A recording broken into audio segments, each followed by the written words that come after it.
Hebreërs 4 vers 12 en 13. Die woord van God is lewend en kragtig. Dit is skerper as enige swaard met 2 snykante en dring deur selfs tot die skeiding van siel en gees en van gewrigte en murg. Te beoordeel die bedoelings en gedagtes van die hart. Daar is ook niks in die skepping wat vir God onsigbaar is nie. Alles lê oop en bloot voor sy oë. En aan hom moet ons rekenskap gee. Goeiedag aan al ons luisteraars en kykers by nog 'n episode van Evangelisasiestasie. Ons het mekaar lanklaas gesien, maar ons is dankbaar om weer hier te wees. Saam met my is Dominee Jacquin daar van Tsumeb gemeente. Ons gaan vandag die tema bespreek oor swaar kry of lyding en hoe gelowige dit moet verstaan. Ons gaan praat oor 'n swaar kry die manier waarop God 'n mens straf. Dan gaan ons ook 'n opname doen oor wat is die doel van swaar kry? Hoekom laat God swaar kry toe in ons lewe? En dan daarna ook wat my gesindheid moet wees teenoor hierdie swaar kry of beproewings dan in die lewe. Hoe moet ek dit hanteer en ook na dit dan gebeur het as daar 'n omdraai is, hoe 'n mens dit ook hanteer. So vandag praat ons dan 'n bietjie oor swaar kry en is dit 'n manier waarop God 'n mens straf, 'n gelowige straf spesifiek. Ons neem aan die wat hierdie episode so kyk is gelowiges en dit is 'n vraag of daar's 'n onderskeid dink ek wat 'n mens klaar al kan sê dat hoe gelowiges swaar kry ervaar van die Here en dan hoe ongelowiges dit ervaar. So Jacques, ek gee vir jou 'n geleentheid as jy dalk vir ons so ietsie daaroor wil sê, is swaar kry 'n manier waarop God 'n gelowige straf, as ons daarby begin. Dankie vir die geleentheid. En dankie dat ons weer so lekker kan saamgesels. Ek dink dis 'n groot onderwerp en as bedienaar van die woord in die pastorale pad wat mense ook met gemeentelede stap, is swaar kry een van die grootste redes wat mense eintlik oor kla, oor murmureer, oor hartseer is en oor laai raak, baie keer ook depressie veroorsaak. En ons weet natuurlik Augustus maand hierdie jaar is daar 'n klomp mense wat selfmoord gepleeg het. Ek dink is om en by 6 mense wat ons van weet, wat ek van weet, wat selfmoord gepleeg het in die en meeste van die geliefdes wat agterbly het ook 'n klomp vrae oor die swaar tyd wat nou vir hulle voorlê om te worstel met alles wat nou gebeur het. Mense het natuurlik ook 'n klomp boere wat ongelukkig is as daar nie 'n groot oes inkom nie. Mense wat sê maar hulle kry nou swaar want die oes wat hulle moes ingekry het en dit wat werklik ingekom het is nie wat het moet wees nie. So straf die Here my dat ek nou nie eers my uitgawes kon bedek met die oes nie. En anders nou weer mense wat sê hulle kry swaar, maar hulle het eintlik oor genoeg, maar hulle soek dit graag meer, dan sê hulle maar hulle lewe is eintlik vol swaar kry. En dan natuurlik weet mense swaar kry gaan veel verder net as 'n gebrek aan voedsel en drank. Swaar kry gaan ook verder in dieper emosioneel, geestelik. Dis 'n diepe psigiese worsteling wat 'n mens het, nie net 'n fisiese worsteling nie.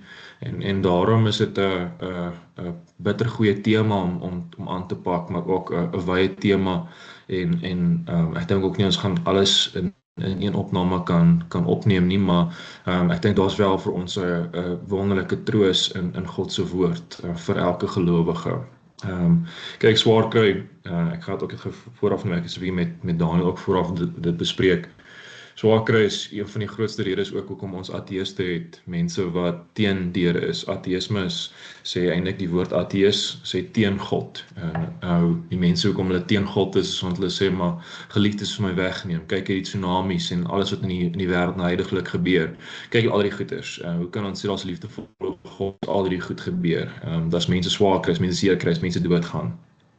En vir ons as gelowiges is die werklikheid dat God daar is, dat God se hand en God se teenwoordigheid hier op aarde vir ons duidelik sigbaar word, is spesifiek in die skepping. En ek dink dis waar ons moet net begin.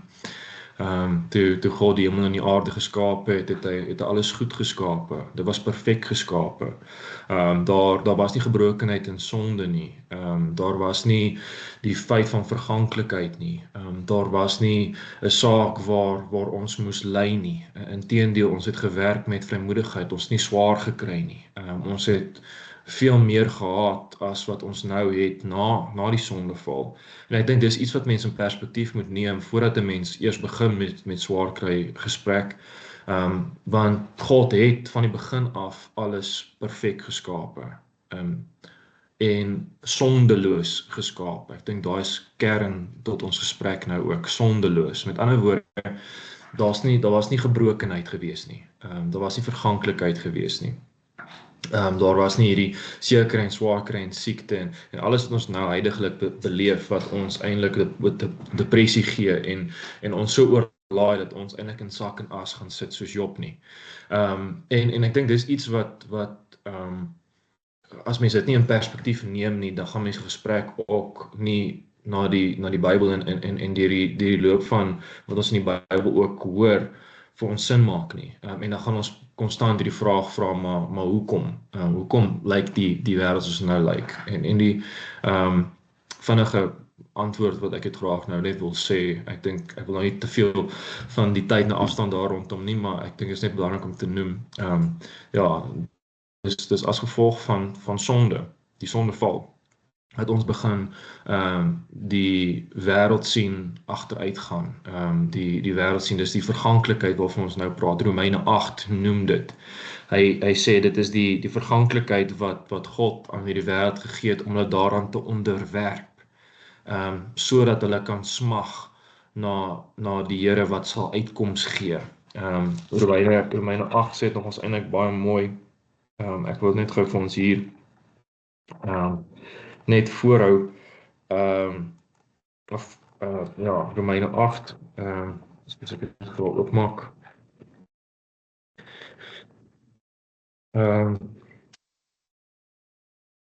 Daar staan, die skepping, vers 20 van Romeine 8, die skepping is immers nog aan die verydeling onderworp, nie uit eie keus nie, maar omdat God dit daaraan onderwerp het. Daarby het die belofte van hoop gegee, die skepping sal self ook bevry word van die verslawing, van die verganklikheid, om so tot die vryheid te kom van die heerlikheid waarin ons kinders van God deel sal hê. Ons weet dat die skepping tot nou toe sug in die pyne van verwagting, en nie die skepping nie, maar ook ons wat die Gees ontvang het as die eerste gawe van God, ons sug ook. Nou, daai sigting is versigtinge wat ons het as gevolg van die sonde wat ingetree het, in werking getree het, wat ons in hierdie posisie gesit het, waar ons swaar kry, waar ons seer kry, waar ons lyding beleef, en waar ons oorlaai word, en die rede hoekom hy verganklikheid en werklikheid getree het, is as gevolg van die feit dat die Here dit as straf vir die mens gegee het, oor die sonde. Ek dink dit is waarmee ek sal net vir ons eers begin. Ja, baie dankie, definitief. So God straf tog die sonde, hy oordeel of hy straf die sonde. Maar as ons kyk na gelowiges, dan is dit belangrik om raak te sien en die perspektief, soos Jacques gesê het, nou te gee, dat die sonde van gelowiges word nie deur God gestraf deur siekte of eensaamheid of teleurstellings en die dinge, daai tipe dinge, as ons voel maar, het ek nou iets verkeerd gedoen, dat ek nou so lae inkomste skielik kry, of het ek nou sonde gedoen, dat God my nou wil bykom met 'n siekte, ewe skielike siekte. Vir 'n ware gelowige moet ons nie dit sien as straf van God nie, want ons sien duidelik ook raak uit Romeine 8 om aan te sluit daar dat al ons straf is in Jesus Christus gedra. So dit is iets wat ons al moet dadelik sien. Ons kan vinnig kyk na Romeine 8 weer. Ek gaan ook weer vir ons net dit verder ook daar lees, dat ons dit kan raak sien. Die straf van gelowiges se sondes is in Christus reeds gedra. Dat ek hom net gou hier kry. Vers 18. Ek is oortuig dat die lyding van die huidige tyd nie vergelyk kan word met die heerlikheid wat bestem is aan ons wat aan ons geopenbaar word in die toekoms nie. So dit is alreeds dat ons ervaar nou lyding, maar die heerlikheid in die hemel gaan dit verreweg oortref, sê 'n ander vertaling ook. So ons die sig, die versigtiging wat jy van gepraat het, is ook hier dat ons sug om daai heerlikheid te ontvang, om daai belofte te ontvang. En dan hierso sien ons ook hy praat hier van die hoop wat ons het. Ons het 'n hoop op hierdie wonderlike toekoms.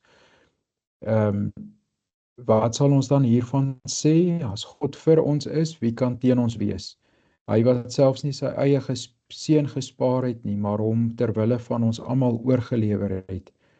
Hoe sal hy nie ook saam met hom ons alles skenk nie? Wie kan die uitverkorenes van God aankla? God is die een wat hulle vryspreek. En dan daai wonderlike troos wat ons daar lees. Wie kan ons van die liefde van God skei, swaar kry of benoudheid of vervolging of naaktheid of honger of swaard? En dan sê die laaste verse, ons is meer as oorwinnaars deur hom wat ons liefhet, die Here Jesus Christus. So hier sien ons ook duidelik raak dat die swaar kry wat ons nou beleef nie vergelyk word met die heerlikheid wat kom nie.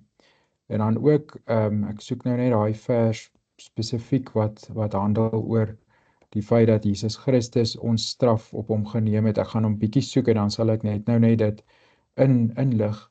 Maar hier sien ons raak net dat ons altyd moet onthou dat daar 'n ooreenstemming of 'n ooreenstemming is. Daar is straf, die Here straf, maar vir 'n gelowige moet ons dit nie sien as straf op die sonde nie, maar eerder op 'n beproewing of 'n loutering. Ons sal in die volgende opname daaroor praat, maar ons moet dit sien dat ons straf is reeds in Christus gedra. Ek weet nie of jy saam met my daar stem nie, Jacques. Ja, kyk, ek dink dit is vasgevang in die woordjie verganklikheid, nê. Verganklikheid beteken oor tyd vergaan dit. Met ander woorde, toe die Here die skepping geskep het, het ons die ewige lewe gehad. Daar was nie dood nie. Onthou, die sonde het die dood gebring. En dit is die uitwerking van om in sonde te val. Jy's vasgevang en jy gaan na die ewige dood toe. Dis die oordeel van die Here op sonde, nee, die ewige dood. Dis wat voorlê vir mense wat nie gered is nie.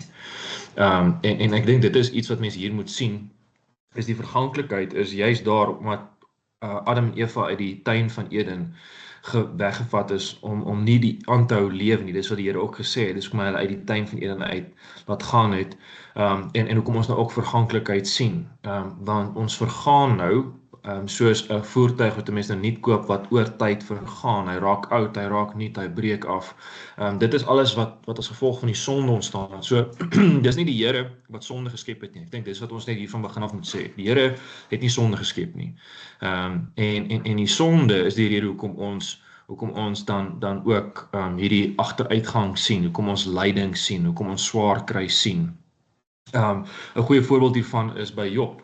Job was 'n regverdige man gewees. Hy het die Here gedien en 'n pad met die Here gestap. En dan sien ons juist dat die Satan vir Job aanval en al die dinge laat plaas van sy kinders van hom wegvat en alles van hom wegvat. En ek dink daar is die duidelike teken van wat nou hier gebeur op aarde ook. Die lyding wat ons nou deurgaan is nie iets wat die Here wou gehad het nie. Inteendeel, hy wou perfekte, volkomme verhouding met ons gehad het waar daar geen gebrokenheid en sonde was nie. Maar as gevolg van die sonde het al die goeders in werking gekom. Het alles gebeur wat ons nou in die skepping beleef. En hierdie sonde is wat ons vasgevang nou hou in al die sake en daarom was Christus nodig. Hy is die een wat ons verlossing moes bring. En onthou, al die goeders het ook nie vir God onthand gevang nie. Die belangrikheid daar agter lê in die feit dat as gevolg van die sonde het natuurlik al die ander goed wat ons laat swaar kry in werking getree. Maar God was nie onkant gevang daarmee nie en hy het alreeds geweet wat gaan gebeur en nou stuur hy sy seun al van die begin van die skepping af nog voor die skepping of voor die uitlegging of nog voor die grondlegging van die wêreld het hy alreeds geweet wie sy kinders gaan wees en wie nie, dat hy sy seun gaan bestuur om vir ons te sterf. Dat al die goeders gaan plaas en so was ook nie buite die beheer van God nie. Dit sal godslasterik wees as dit sê.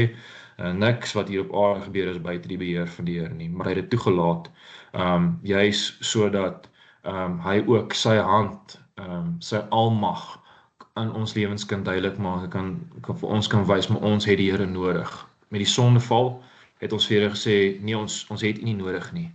En met die sonde wat ons nou ingeval het, nou sê ons vir die Here weer, ons het U nodig, want ons besef waar ons self gewerp het.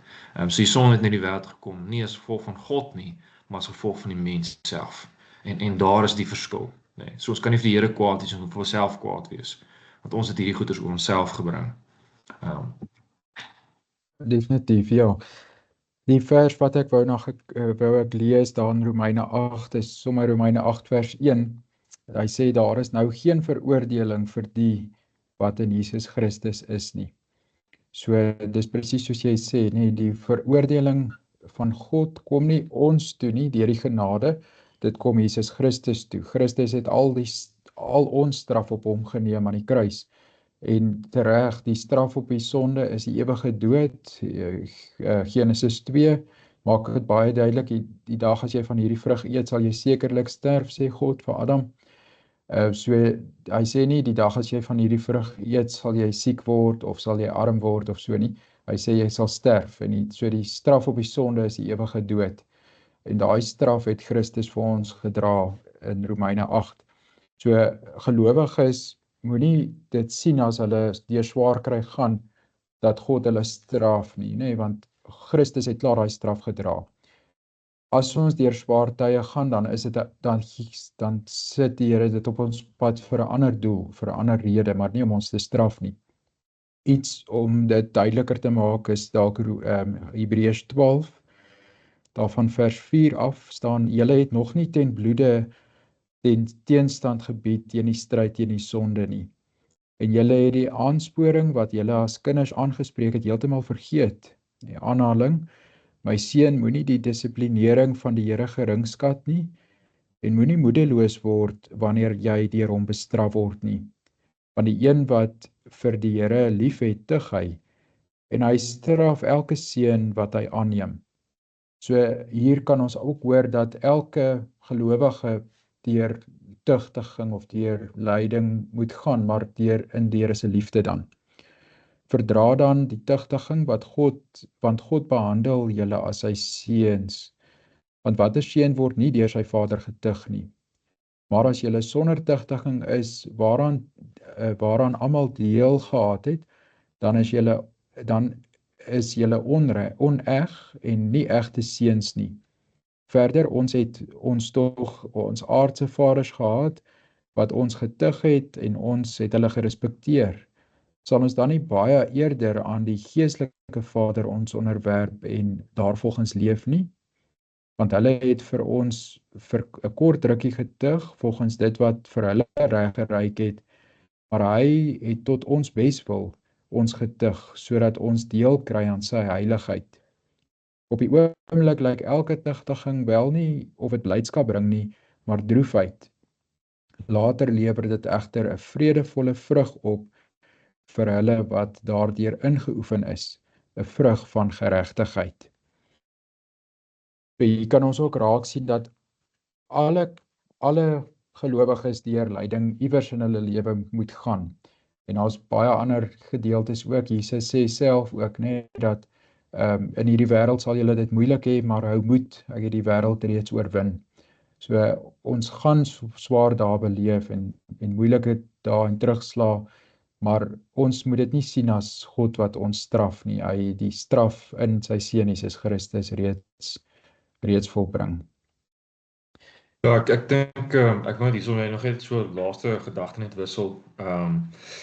Ek dink 'n baie bekende teks wat eintlik so baie mooi duidelik maak was toe Jesus ook op aarde was, Johannes 9, die evangelie, Johannes 9, het die disippels, en Jesus oor 'n man se pad gekom, 'n man wat blind gebore was. Toe vra die disippels vir die Here, maar Here, is dit as gevolg van sy ouers se sonde of is dit as gevolg van sy sonde dat hierdie man nou blind gebore is? En dan sê Here se antwoord eintlik baie kosbaar. Hoor dit wat sê die Here hier. Hy sê hierson in Johannes 9 vers 3, dis nie deur sy eie sonde nie en ook nie deur sy ouers se nie. Hy is blind sodat die werke wat God doen in hom gesien sal word. Solank as dit nog dag is, moet ons werk doen van hom wat my gestuur het. Die nag kom wanneer niemand kan werk nie. Terwyl ek in die wêreld is ek die lig vir die wêreld. En dan genees natuurlik die blindgebore se oë om spoeg in die grond met grond te meng en op sy oë te smeer en die man sy oë word genees en hy kan weer sien. En dit is eintlik iets wonderlik om daar te sien dat die Here sê nee, hierdie is nie straf nie. Ek wil juis deur hom my mag, my heerlikheid tentoonstel, om vir die wêreld te wys, maar hy kyk wie ek is as die seun van God. En ek dink dit is iets wat 'n mens hier ook baie mooi kan sien, is dat die Here sê, nee, hierdie blindheid kom nie as gevolg van sonde nie. En dit moet ons dan ook baie troos gee dat die Here ook daardeur vir ons wys dat hy nie ons swaar kry gee om ons te straf nie. Ons gaan nou met definitief met die volgende opname om te praat oor wat is die doel van swaar kry, kan gesels oor wat die Here in sy woord vir ons openbaar oor hoekom daar swaar kry vandag is. Baie dankie, Jacques. So hoop ons dan dat hierdie opname vir julle bemoediging en versterking tot julle geloof was, en kyk gerus na die volgende een wat handel oor wat is die doel van swaar kry dan. Mooi dag vir elkeen.